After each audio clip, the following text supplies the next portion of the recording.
3월 23일 성경 묵상 시간입니다. 기도하고 시작하겠습니다. 오늘도 새 날을 주셔서 감사합니다. 건강한 몸을 주셔서 감사합니다. 하나님의 말씀을 듣고 묵상할 수 있어서 감사합니다.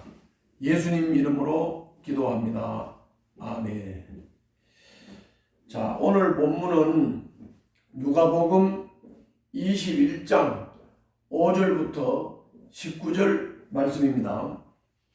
먼저 그 5절부터 6절에서 몇몇 사람이 예수님에게 그 헤롯 성전을 이렇게 보여주면서 자랑을 했어요. 이게 다 봉헌물로 지어진 성전인데 얼마나 아름다우냐. 하기는 헤롯 때 성전은 46년간의 긴 공사 기간을 통해서 정말로 화려하고도 엄청나게 꾸몄던 성전이거든요. 그러니까 이거를 자랑하니까 예수님께서 그래 좋다 이렇게 맞장구를 치시는 게 아니고 이렇게 말씀하셨어요. 그게 6절을 보세요. 너희가 보고 있는 이것들이 돌 한 개도 돌 위에 남지 않고 다 무너질 날이 올 것이다. 이렇게 말씀하셨어요. 우리 사람 말로 말하면 아주 매몰차게 말씀하셨어요. 이 성전 다 무너진다. 돌 위에 돌 하나도 겹치지 않을 정도로 다 무너진다. 종말에 대한 말씀으로 이 사람들이 받아들이게 됐습니다. 그래서 7절부터 17절 말씀을 보면 이 사람들이 예수님에게 질문을 해요. 그 질문 한번 보실까요? 7절입니다. 중간쯤에 선생님, 그러면 이런 일들이 언제 있겠습니까? 또 이런 일이 일어나려고 할 때에는 무슨 징조가 있겠습니까? 이렇게 질문을 했습니다. 아마 예수님의 말씀을 듣고 성전이 돌 하나도 돌 위에 겹치지 않을 정도로 다 무너진다고 하니까 이걸 듣는 사람들이 종말로 받아들인 것이죠. 그러니까 또 궁금증이 생겼어요. 그래서 이게 언제 옵니까? 또 그리고 그때는 무슨 징조가 있을 게 아닙니까? 그 징조를 알려주세요. 이렇게 질문을 한 겁니다.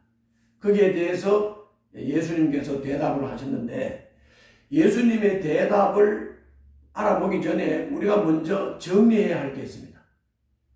우리는 예수님께서 이 땅에 처음으로 오셨던 초림을 우리는 종말의 시작으로 보는 것이고 예수님이 다시 재림하는 것을 이 세상의 끝으로 보는 겁니다. 그렇다면 종말과 세상 끝이 이미 다 주님이 말씀하신 것이고 우리가 다 알고 있는 겁니다. 그런데 사람들은 언제 종말이냐? 그리고 어떤 징조가 있느냐? 이런 것을 자꾸 물어보니까 주님께서는 대답 중에 뭐가 있느냐 하면은 이런 내용이 내포되어 있습니다. 그게 뭐냐면은 언제 종말이 오느냐 이런 데 관심 갖지 말라.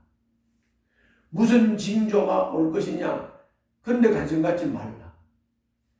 일상을 성실히 하고 세상이 아무리 뒤펴 돌아가고 혼란하게 돌아가도 일상을 성실하게 하라 라고 하는 주님의 가르침이 이 본문 속에는 있는 것입니다. 자, 예수님의 대답을 좀 자세히 보면 먼저 그 8절을 보십시오. 8절을 보면은 너들 쫓지 마라. 많은 사람이 내 이름으로 와서 내가 그리스도다. 또 때가 가까이 왔다. 이렇게 유혹하는 사람들이 있다는 거예요. 예수님 이름으로 와서 내가 그리스도다 이렇게 거짓말하는 사람도 있고, 때가 가까이 왔다, 이제 종말 때가 됐다 이렇게 속이는 사람들도 있기 때문에 여기에 속지 말라, 따라가지 말라. 이게 이제 첫 번째 가르침이고요. 일상을 성실하게 하라는 거예요. 일상을. 두 번째는 또 이렇게 말씀했어요. 그 구절을 보세요. 전쟁과 난리의 소문을 듣더라도 두려워하지 말아라. 이런 일이 반드시 먼저 일어나야 한다. 그러나 종말이 곧 오는 것은 아니다. 전쟁과 난리, 소문 이런 것이 반드시 일어나지만 이것이 종말이 아니다고 말합니다. 우리가 이 세상을 살아가면서 이런 전쟁 소식, 난리 소식 항상 듣지요. 항상 듣습니다. 그거는 반드시 일어나는 일이고 우리 인간이 살아가는데 항상 일어나는 일입니다.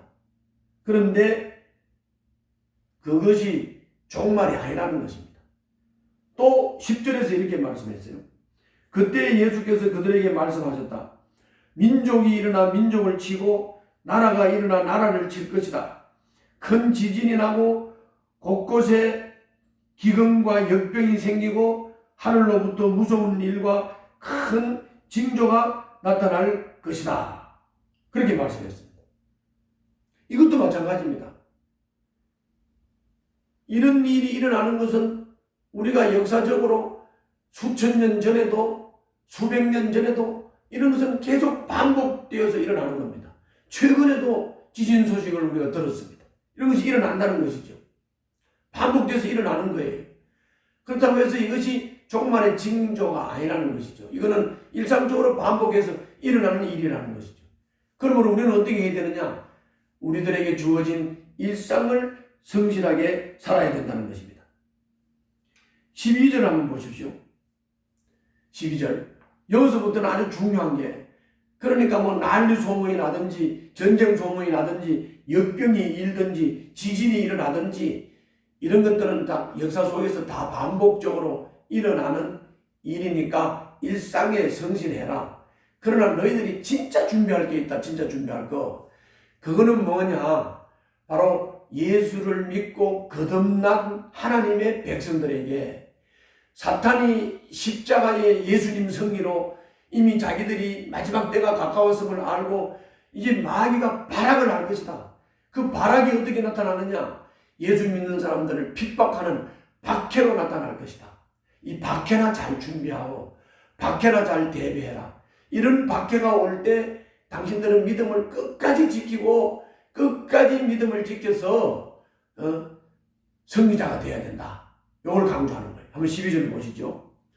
그러나 이 모든 일이 일어나기에 앞서 사람들이 너희에게 손을 대어 박해하고 너희를 회당과 감옥에 넘겨줄 것이다.